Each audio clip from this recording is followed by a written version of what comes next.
Today's Nature Journal page is all about taking a close look, zooming in. But first,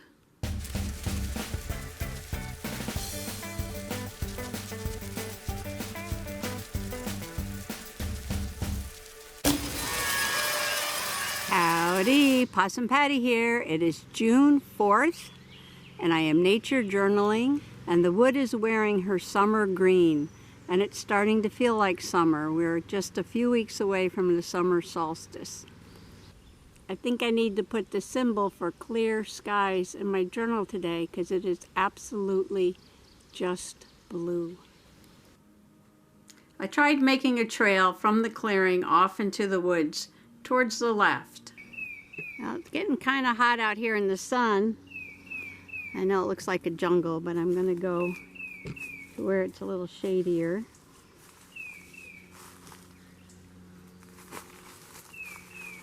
I think I need to make a trail. And the first thing that met my eye was an orange mystery. I wonder what that is. There's like a drop of orange liquid coming out of the fertile frond of this cinnamon fern.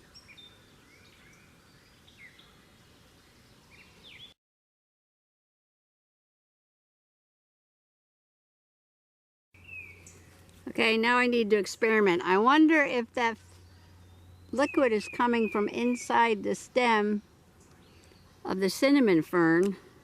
I don't have anything sharp, so I think I'm going to poke it with my pen.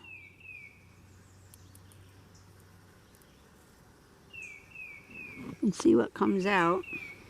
Now the juice inside is clear. So I wonder what that is.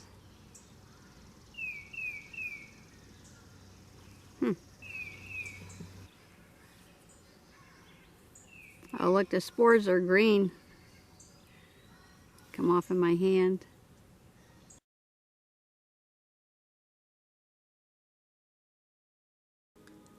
I had a caterpillar encounter while I was in the woods. I'm gonna have to bring a machete in here with me. Cut a path. Look what just dropped onto my hand. Please remember, no caterpillars, no baby birds.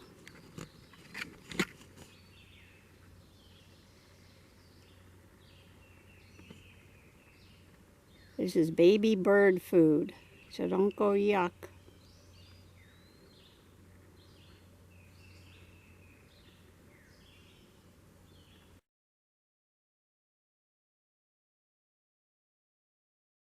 A little bit of an area that gets wet in the spring, and I know that because when I look down, I can see the sphagnum moss, and I also see deer tracks, like the deer are using this for a little highway through the woods.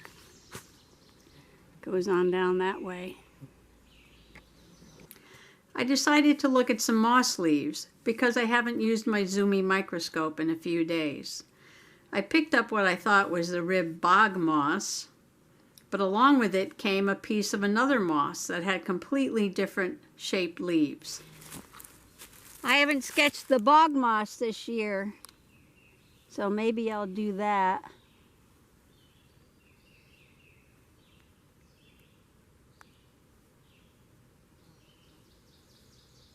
Bring a couple in, I think.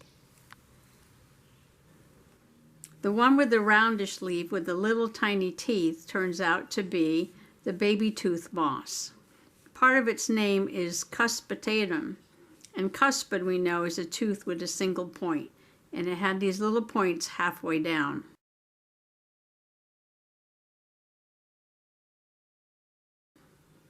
The other one had long, narrow leaves with the edges rolled over.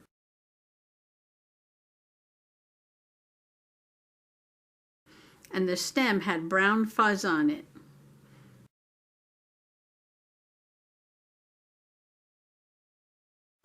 And this is the ribbed bog moss. And the second part of its name, palustre, means from the swamp.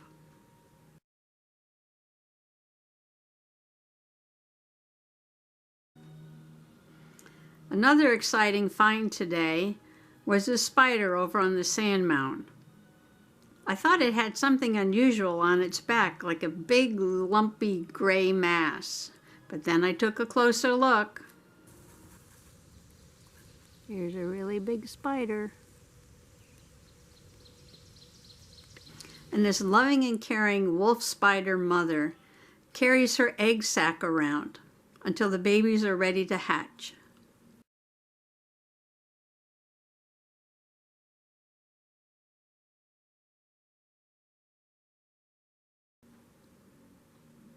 And then she tears it open, and the babies, or spiderlings as they're called, all climb on her back.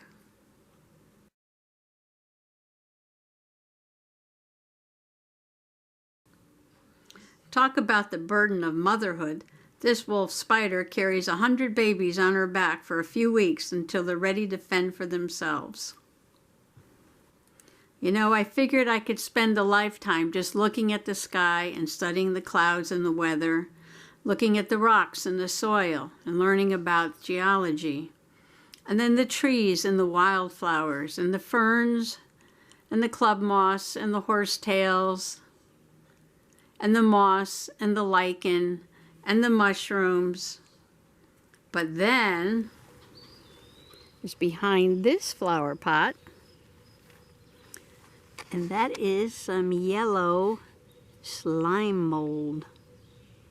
Isn't that delightful? So I used some puffy paint. I just happened to have some yellow puffy paint.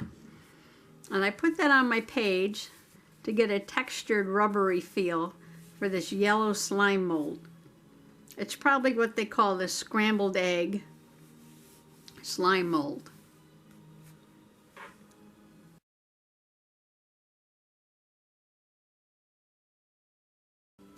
Take a close look at nature and zoom in. Thanks for coming along today. Bye-bye.